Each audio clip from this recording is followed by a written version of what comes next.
اللہ کے محبوب پیغمبر حضرت محمد صلی اللہ علیہ وسلم کے والد محترم حضرت عبداللہ بے حد حسین و جمیل، بے حد حسن و جمال رکھنے والے نوجوان تھے۔ عرب کی بے شمار عورتیں آپ کے حسن پر فریفتہ تھیں۔ جب آپ اپنے گھر سے نکلتے تو عورتیں آپ کو اپنے طرف متوجہ کرنے کے لیے ان کا پیچھا کیا کرتی تھیں۔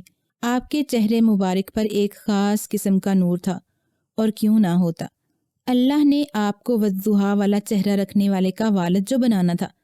حضرت عبداللہ کے چہرے پر بعض ایسی نشانیاں موجود تھیں جن کی وجہ سے اہل کتاب جان گئے تھے کہ اللہ کے آخری نبی صلی اللہ علیہ وسلم آپ کے گھر پیدا ہوں گے، کیونکہ پہلے آنے والے تمام نبی صلی اللہ علیہ وسلم کچھ نشانیاں بتا گئے تھے۔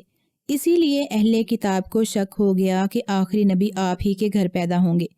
اہل کتاب حضرت عبداللہ کی جان کے دشمن بن گئے، کیونکہ وہ اس بات سے جلتے تھے کہ آخری نبی آپ کے گھر پیدا ہوں گے۔ اہل کتاب چاہتے تھے کہ جس طرح دوسرے نبی ہماری نسل سے آتے رہے ہیں، آخری نبی بھی ہماری نسل سے ہوں۔ چنانچہ اہل کتاب نے حضرت عبداللہ کو شہید کرنے کا منصوبہ بنا لیا۔ ایک دن حضرت عبداللہ شکار کے لیے تشریف لے گئے تو کچھ اہل کتاب ان کے پیچھے تلوار سونت کر قتل کے ارادے سے روانہ ہوئے۔ حضرت اکرم صلی اللہ علیہ وسلم کی والدہ ماجدہ کے والد حضرت وہب بن معاف بھی اس وقت جنگل میں موجود تھے۔ انہوں نے دیکھا کہ کچھ آدمی جو اس دنیا کے نہیں لگتے تھے غیب سے ظاہر ہوئے اور ان اہل کتاب کو حضرت عبداللہ کے سامنے جانے سے روکنے لگے۔ جب حضرت وہب بن مناف گھر آئے تو انہوں نے اپنے گھر والوں سے کہا کہ میں اپنی بیٹی کی شادی عبداللہ بن عبد المطلب سے کرانا چاہتا ہوں۔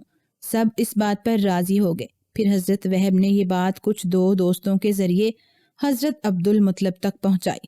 حضرت عبد المطلب بھی حضرت عبداللہ کا نکاح جلدی کرنا چاہتے تھے اور کسی نیک اور پرہیزگار خاتون کی تلاش میں تھے۔ انہیں حضرت آمنہ کا رشتہ بہت پسند آیا اور اس طرح حضرت عبداللہ کی بات حضرت آمنہ سے طے ہو گئی۔ حضرت آمنہ سے شادی سے پہلے حضرت عبداللہ کو بہت سے عجیب و غریب واقعات کا سامنا کرنا پڑا، جن میں بہت سی عورتوں نے آپ کو نکاح کی پیشکش کی اور بہت سی عورتیں ایسی تھیں جنہوں نے آپ کو بدکرداری کرنے پر آمادہ کیا۔ ایک مرتبہ ایک عورت خانہ کعبہ کے باہر کھڑی تھی۔ حضرت عبداللہ وہاں سے گزرے تو آپ کا حسن دیکھ کر وہ آپ پر فریفتہ ہو گئی اور آپ کو ڈھونڈتے ہوئے آپ کے گھر آ گئی اور آپ سے کہنے لگی کہ میں آپ کو 100 اونٹ تحفے میں دوں گی اگر آپ مجھ سے نکاح کر لیں۔ حضرت عبداللہ نے اسے صاف انکار کر دیا۔ مکہ کی ایک انتہائی خوبصورت عورت تھی جو کاہنہ بھی تھی اور ساتھ ساتھ توریت اور انجیل کا علم بھی رکھتی تھی۔ جب حضرت عبد المطلب نکاح کے ارادے سے حضرت عبداللہ کو لے کر نکلے تو راستے میں اس عورت یعنی فاطمہ شمیہ سے ملاقات ہو گئی۔ فاطمہ کو حضرت عبداللہ کی پیشانی پر نور محمدی چمکتا ہوا دکھائی دیا۔ یہ فوراً سمجھ گئیں اور اس نور پر دل و جان سے مر مٹیں۔ حضرت عبداللہ کو نکاح کا پیغام بھیجا۔ حضرت عبداللہ کہنے لگے کہ ابھی تو ہم ضروری کام سے جا رہے ہیں اور واپسی پر ملاقات ہوگی۔ فاطمہ نے کہا کہ اے عبداللہ، تمہیں دین ابراہیمی کا واسطہ کہ جس پر تم قائم ہو، پہلی صحبت میرے علاوہ کسی اور سے نہ کرنا۔ پھر اس نے اپنے حسن اور اپنے جادو اور ہر طرح سے حضرت عبداللہ کو قابو کرنا چاہا، مگر اللہ کی رحمت اور اس کے فضل سے آپ فاطمہ کے شر سے محفوظ رکھے۔ قبیلہ بنو زہرہ کے مرحوم سردار کی بیٹی حضرت آمنہ کی پاکیزگی اور شرافت کے چرچے بھی زبان زدام تھے، اور آپ بھی حضرت عبداللہ کی طرح بے پناہ حسن و جمال رکھنے والی باوقار خاتون تھی۔ حضرت عبداللہ اپنے والد کے ہمراہ قبیلہ بنو زہرہ پہنچے۔ وہاں آپ کا نکاح بی بی آمنہ سے ہوا۔